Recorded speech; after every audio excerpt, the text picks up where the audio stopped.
Bwana Yesu asifiwe. Tunaendelea kujifunza kupitia somo ambalo au kupitia mada ambayo tumejifunza kwa muda kidogo, inaitwa mwanafunzi wa Injili, na kukaribisha uendelee kujifunza pamoja nami, na nikukumbushe tu kwamba mada hii imetokana pia na kitabu ambacho nilikiandika. Ninacho katika soft copy kwa sasa, sina hard copy. Kwa hiyo kitabu kinaitwa mwanafunzi wa Injili kama vile kichwa cha mada hii tunayoendelea nayo.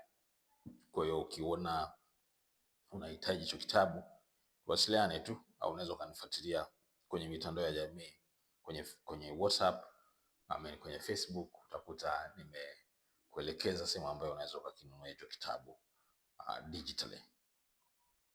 Mara ya mwisho tulikuwa tunaendelea kujifunza kuhusu aina tofauti za mafundisho na tulifikia fundisho la Kristo. Leo ningependa kuendelea kidogo juu ya jinsi ambavyo fundisho la Kristo linapingwa. Nitakusomea kutoka katika Luka sura ya 11 mstari wa 46, nikionyesha jinsi ambavyo watu wa nyakati za Yesu, wakati Yesu akiwa hapa duniani, walivyokuwa wanalipinga ili fundisho la Kristo. Kwa tutaendelea kwa muda kidogo, nitasoma mambo mengi kidogo ya jinsi ambavyo fundisho la Kristo linapingwa, kwa sababu watu wanatamani wawafundishe watu wengine au wakamate watu wengine waweke chini ya mafundisho yao kwa faida zao tu. Kwenye hii Luka 11:46 anasema, akasema, nanyi wanasheria ole wenu, kwa sababu mwawatwika watu mizigo isiyochukulika, wala ninyi wenyewe hamuigusi mizigo hiyo hata kwa kimoja cha vidole vyenu. Bwana Yesu alikuwa anawakemea hawa Mafarisayo. Hawa ni Mafarisayo, anawaita wanasheria. Wanasheria maana yake ni watu ambao walikuwa wanashikilia lile fundisho la Torati, fundisho la Musa. Nasema wao kazi yao ilikuwa ni kuwatwika mizigo watu wengine. Wao wenyewe hawagusi hata kwa kimoja wapo ya vidole vyao ile mizigo wanaowatwisha watu. Mizigo ipi? Wanawalazimisha kufanya hivi, kutoa. Wanawalazimisha jinsi ya kuvaa, jinsi ya kuenenda, jinsi ya kuongea. Wanawalazimishia watu hivyo vitu. Wanawalazimishia watu sheria kadha wa kadha, zile Torati, zile sheria zilizopo kwenye Torati wanawalazimishia watu, lakini wao wenyewe hawazifati Torati, hawaifuati Torati. Furaha yao wao ni kuhakikisha kwamba watu wengine sio tu wanaifuata Torati, bali wanawekwa chini ya sheria ya Torati, ili wakitishika na zile adhabu zilizopo kwenye Torati, basi hawa watu wanaweza kutawalika kirahisi tu. Wanawashurutisha watu katika direction moja, ukijua kwamba fundisho lile haliwezi kuwasaidia sana, bali linakusaidia wewe kuwatawala watu. Kwa hivyo ndivyo ambavyo mafundisho yalivyokuwa na nguvu, na ndivyo ambavyo watu wanayatumia mafundisho. Wanayatumia mafundisho kuwatawala watu. Unawafundisha watu vitu fulani, alafu vile vitu haviwezi kuwasaidia wale watu. Vile vitu unavyowafundisha watu vinakusaidia wewe kuwatawala wale watu, kuwaweka wale watu chini ya magandamizo fulani, kuwatishia na kadhalika. Endelee kidogo, Yohana sura ya 9:27 mpaka 29. Akawajibu, nimekwisha kuwaambia wala hamkusikia. Mbona mnataka kusikia tena? Ninyi nanyi mnataka kuwa wanafunzi wake?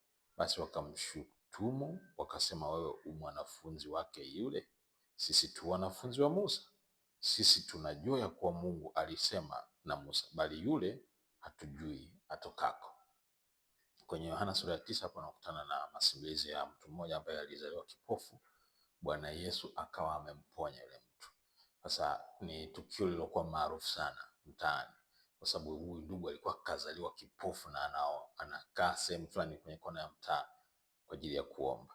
Hawa watu wa fundisho la Musa, hawa Mafarisayo hawa, wao walikuwa wanamuona yule mtu aliyezaliwa kipofu kama ni mtu mwenye dhambi, na walifundisha hivyo. Ukisoma mstari wa kwanza tu Yohana sura ya 9 itaonyesha walikuwa wanafundisha kwamba mtu yeyote akizaliwa kipofu huyo ni mdhambi, mtu yeyote akiwa anaumwa huyo ni mdhambi, mtu yeyote akiwa na upungufu wowote kwenye maisha ni kwa sababu ya dhambi. Nakumbuka siku moja ndugu yangu mmoja alikuwa anafundisha kanisa, alialikwa tu kufundishwa kwenye hilo kanisa, akawa anafundisha Sunday school. Sasa yule mchungaji wa ile kanisa kwanza alikuwa ni kipofu, yaani alikuwa haoni. Sasa ni mtu mzima haoni. Yule mchungaji alikuwa anafundisha ni condemnation, yaani sio hata Torati, yaani sheria ambazo sisi wenyewe tumejiwekea zinazidi mpaka Torati ya Musa. Kwa siku moja kuna mama kwenye ile kanisa, huyo mama alikuwa ni mjane, alikuwa na mtoto. Yule mtoto alipotea, yaani mtoto tu alipotea. Kwa hiyo mama akakimbilia kanisani kwenda kupata angalau faraja. Ametoa taarifa huko kwenye vyombo vya kisheria wamtafute yule mtoto, lakini kama sehemu ya kukimbilia akakimbilia kanisani kwa mchungaji kutoa taarifa kwamba bwana, nimepotelewa na mtoto. Basi sawa. Baada ya kutoa taarifa ile, Jumapili sasa mchungaji anahubiri, akamshukia yule mama, anamwambia wewe, mama kama huyu anapoteza watoto kwa sababu ya kuto kunisikiliza mimi. Yaani watu wanafundisha kwamba kwa sababu matatizo yanayowatokea watu ni kwa sababu hawawasikilizi wao. Yaani kama huyu mchungaji lengo lake ni kuwatiisha watu chini yake ili wasikilize kila anachowaambia, na vitu vingi sana ambavyo hawa watu wanawaambia watu wao sio vitu vya kuwasaidia wale watu, ni vitu vya kuwasaidia hawa wachungaji, kuwatiisha hawa watu chini ya vifungo, chini ya sheria kali. Anataka kuwatawala. Yaani you can imagine kwamba kuna watu wanatawala mpaka ndoa za watu wengine. Mchungaji anatawala ndoa za waumini wake, za wafuasi, za wanakanisa wake, na hiyo ndio sahihi zaidi. Anatawala ndoa zao, anapiga hesabu za vyakula na matumizi, anatawala watu wanaoingia na kutoka nyumbani kwa wale members wa kanisa lake. Anataka kujua, anataka kuwadominate wale watu. Nafikiri effort za namna hiyo ndo ambazo yani ni egregiously wrong, zinasababisha watu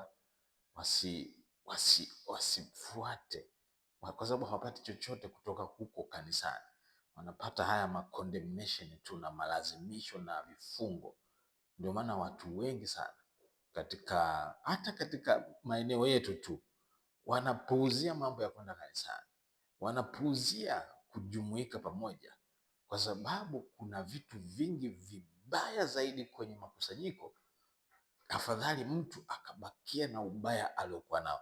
Mtu mwingine anasema mimi bwana ni muovu kidogo, labda anakunywa na analewa, akishamaliza kunywa na kulewa anajiendea nyumbani kwake kulala, lakini anasema nikienda huko kwenu kwenye makanisa yenu takutana na watu wenye roho zilizokunjwa hivi, wenye wivu, wenye husda. Nitakutana na mambo ya zinaa iliyopitiliza. Kanisani vinatokea hivyo vitu. Sini afadhali nikabakia tu na ule uovu niliokuwa nao. Ndio wengi wanasema hivyo. Kuna mtu mmoja yeye aliamua akasema, bana mimi ni afadhali nirudi kule kwenye dini yangu ya zamani.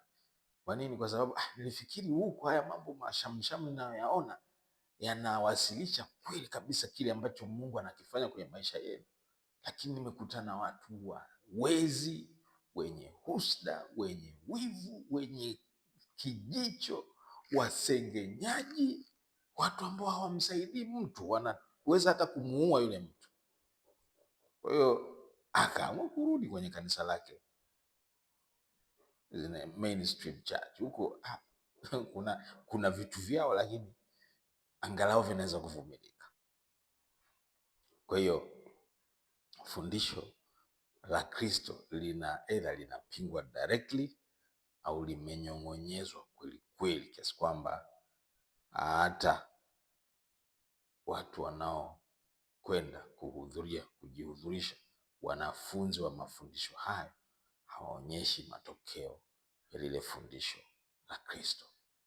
Wanaonyesha matokeo mengine kabisa, kiasi kwamba haiwashawishi watu walioko nje kutaka kuwa wanafunzi wa Yesu.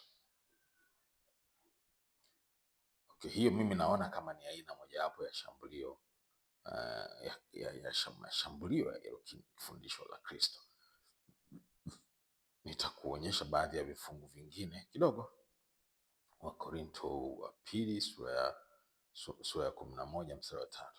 Sema, lakini nachelea kama yule nyoka alivyomdanganya Hawa kwa hila yake, asije akawarubuni fikra zenu, mkauacha unyofu na usafi ulio katika Kristo. Ili fundisho la Kristo halipingwi kiwaziwazi sana. Yani wanaolipinga wanatumia mbinu nyingi sana kuhakikisha wanapinga, lakini hawajulikani kama ni wanapinga. Wengine wanaweza kaa kabisa ni watu ambao wanasema kwamba wanahubiri neno la Mungu, lakini wanafanya kinyume chake kwa kuyageuza yale mambo, kwa kuyafanya yasionekane kama ya Mungu. Wanayapinga na wanatumia mbinu zilizokaa vizuri kabisa. Kama Yesu Kristo anahubiriwa, watu wanaokolewa, watu wanaponywa, watu wanafunguliwa, kwa nini unawapinga watu wanaofanya huduma ya namna hiyo?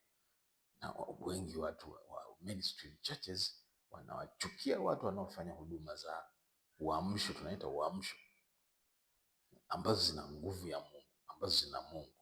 Wanamchukia kabisa Mungu moja kwa moja, na wanafanya hila yoyote, wanamdhihaki, wanamdharau, kwa sababu au tu ili makusudi waweze kuyatimiza tu yale mambo yaliyo katika roho zinazowaelekeza wao. Yani roho zinazowaelekeza wao ni roho zisizokuwa roho ya Kristo. Tutaendelea kidogo na sehemu inayofuata, tuendelee kujifunza juu ya jinsi fundisho la Kristo linavyo